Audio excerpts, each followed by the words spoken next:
De 13 ani, Fundația Inovații Sociale Regina Maria oferă nu doar servicii medicale, ci și speranță. Este una dintre puținele organizații care oferă asistență gratuită persoanelor fără venituri și sprijin educațional copiilor din medii vulnerabile. O fundație care a crescut cu devotament și empatie, inspirată de exemplul Reginei Maria și de viziunea fondatorului ei, dr.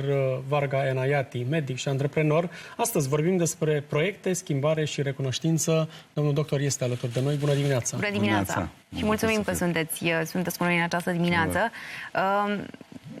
Observăm în ultima perioadă că e nevoie de implicarea dumneavoastră, a celor care faceți lucruri bune pentru oamenii care nu au avut, poate, noroc în viață. Da, fundația este, cred că, singura fundație care are 3 policlinici sociale aici în București și deservim peste 2000 de persoane cu nevoi medicale și constant a crescut numărul și nevoia, iară, din păcate, crește constant. Și atât ce frumos se încununează, nu? Până la urmă, realizările fundației într-un an atât de special pentru noi ca societate, pentru noi ca țară, 150 de ani de la nașterea Reginei Maria, această mamă a răniților, cum a fost adesea și este adesea numită, și care vă este până la urmă inspirație, nu? De drum. A fost inspirație și pentru dumneavoastră. Da. Da. Cum a fost evenimentul de aseară? Pentru că știm că a fost ceva senzațional. De acum 2 seri, pardon. Da. A fost o gală la Ateneu, într-adevăr, cu Maya Morgenstern, care a interpretat pe Regina Maria, și un concert clasic și au fost peste 800 de oameni. Și, sigur, Regina Maria pe mine m-a inspirat de-a lungul vieții și din copilărie, fiind născut din Germania, teoretic, și de origine persană, teoretic n-am nicio treabă cu această regină, dar și prin credința mea ca Bahai am știut despre Regina Maria și despre curajul ei, despre ideea de a uni pe popoarele scuzați, și religiile la un loc și spiritul ei de a servi pe semenii ei, și asta m-a inspirat toată viața. A fost alegerea unei gale anul acesta, adică să faceți ceva mai special sau faceți acest lucru an de an? Nu, de această gală, într-adevăr, a fost una deosebită și ne-am pregătit de, cred că, aproape 2 ani pentru această gală, fiind totuși un eveniment unic, 150 de ani de la nașterea reginei, și consideram că trebuie să fie la un nivel demn ei și cred că am reușit acest lucru. De 13 ani, domnule doctor, împreună pentru acești oameni care au nevoie de ajutor, care a fost cea mai mare provocare? Deci, voluntarismul în domeniul medical este un lucru care pentru noi este încă greu.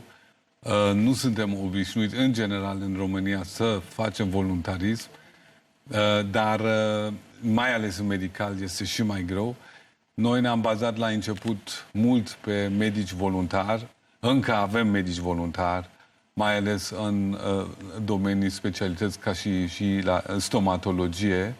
Dar, în general, trebuia să ne regândim și să avem medici angajați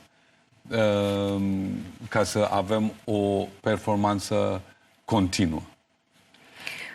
Cine vă este alături? Adică, pe lângă medici, cine vă susține în aceste demersuri? Pentru că este nevoie, nu credem noi, de o armată de oameni ca să se întâmple niște lucruri. Nu este ușor, mă gândesc. Da, da. Deci avem cam 100-150 de cadre medicale care lucrează, o echipă care e foarte devotată și s-a dezvoltat foarte bine. În cadrul fundației avem și centre educaționale pentru copii, parțial și pentru copiii celor bolnavi, în care încercăm să dăm un serviciu complet, adică care și să fie și educația copiilor și pe partea morală, care lipsește cu desăvârșire.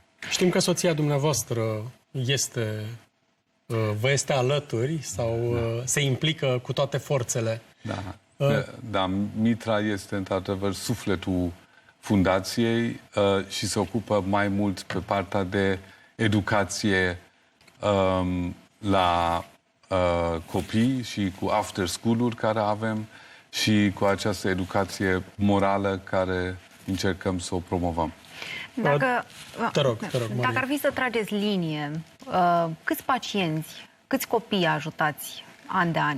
Deci sunt pe lună cam 2000 de pacienți care deservim, pe lună 2000 de pacienți și copiii sunt regulat 150 de copii de care avem grijă. Felicitări! Mulțumim. Deci sunt câteva mii bune în fiecare an, an, fiecare an, de 13 ani.